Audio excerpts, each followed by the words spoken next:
சரியா? அக்காவோட பாவத்தையும் போட்டோம். எடுத்திருக்கா 3 பாவத்தை அண்ணா கிட்ட 3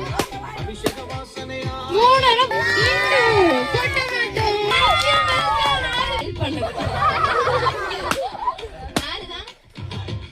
நீ சொன்ன அக்கா பக்கம் திரும்பி இருக்கு 3 பேரோட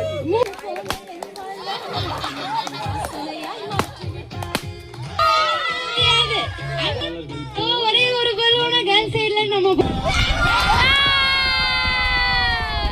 2 பலூன். சோ அண்ணாக்கு என்னன்னா இந்த அண்ணாவுக்கு கொண்டு வரது வரைக்கும் போட்டவே முடியாது.